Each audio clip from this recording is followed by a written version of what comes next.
Hello everybody, welcome back to Screen Stars. I'm here today to bring you my review for the 2021 thriller stroke drama Body Brokers, a film that is written and directed by John Swab, and it stars Jack Kilmer, Frank Grillo and Michael Kenneth Williams. Now this film focuses on Jack Kilmer's character called Utah, who is essentially a drug addict, and he is getting through his days by committing crimes just to get his next fix with his girlfriend Opal. And they come across a character called Wood, who at first glance seems like quite a nice charitable guy. He buys them a meal, and he essentially offers Utah a way out, a way into a treatment centre that will get him clean. He ends up getting into this treatment centre, gets clean, and learns through this character Wood of a scam, really, which is where the title Body Brokers comes from. And it's probably a scam that is linked to reality in some way, where these treatment centres, they get paid an awful lot of money to treat drug addicts. It's not very successful in how they treat drug addicts. I think the film quotes 10% of people, stay clean after going into treatment. So if they fail the treatment and go back into treatment, they'll get paid again. So it's like a conveyor belt of money for these treatment centres. And the film explores all that and the criminal elements of it. Right. So what are my thoughts on the film Body Brokers? It's a very, very watchable film. It's a very, very interesting subject matter that's of an issue that I didn't know existed, if I'm perfectly honest. I didn't know that, and this is in America, obviously. I have no idea if this sort of thing happens in the UK. I've not a clue. And it's a dramatic take on a real life, probably, situation that's going on all across the US, or certainly many of the states in the US.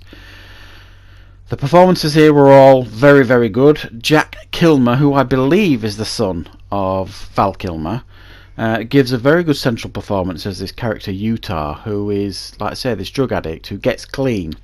And once he gets clean, kind of joins this scam. And becomes, one of these people that, on the conveyor belt of scammers.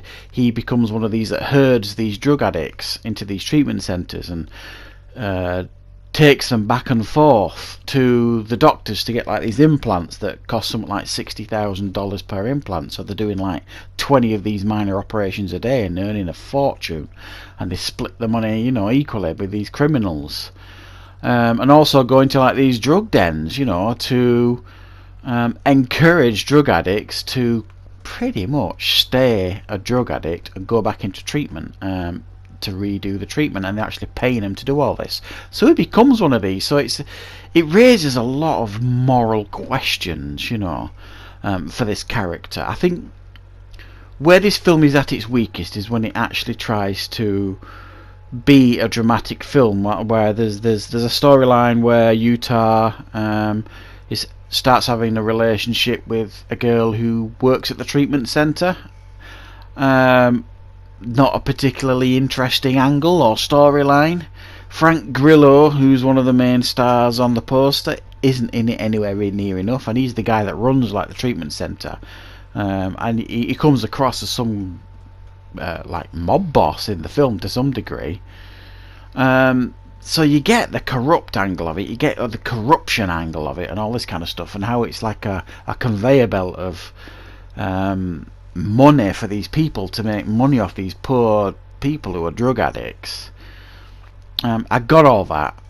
When the last quarter of the film, when it kind of dips its toes into the more Hollywoodized side of it, into the more of the storylines of Utah and his relationships and these corrupt doctors and so it lost my attention a little bit by the end.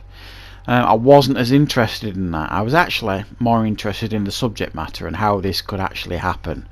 And it does give some spiel right at the end of the film. It gives you some stats, on this kind of stuff. How many people will have died of a drug overdose by the time you've watched this film, and all this kind of stuff. I think what I'm trying to say is I would have probably have preferred a more factual film in a sense of a documentary, maybe with some live action dramatization popped into the film to dramatize real life events and things like that.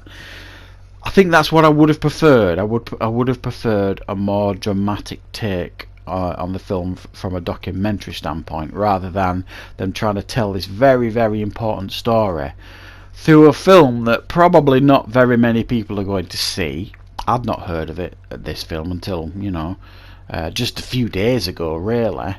It's probably going to go under many people's radar, so therefore the message it's trying to send is not going to get across to enough people. So yeah, very, very interesting subject matter. Very good performances here, very well directed. It's a good quality film, and for the most part I really, really did enjoy this film. I think it lost its way a bit when it started going down the more dramatic route with the characters in the film, and the more fantastical element, you know, the gangster and the criminal side of it. So I'm going to give this one a 6 out of 10. I think it was maybe a missed opportunity to really hammer this message home, but it is still a very, very interesting film with a very, very interesting subject matter that definitely gets you thinking about a subject matter that I certainly wasn't aware of previously to watching this film. So that is my review for Body Brokers. I hope you liked it. I hope you found it useful. Thank you very much for watching, and of course I will be back with more reviews and content on the channel very, very soon.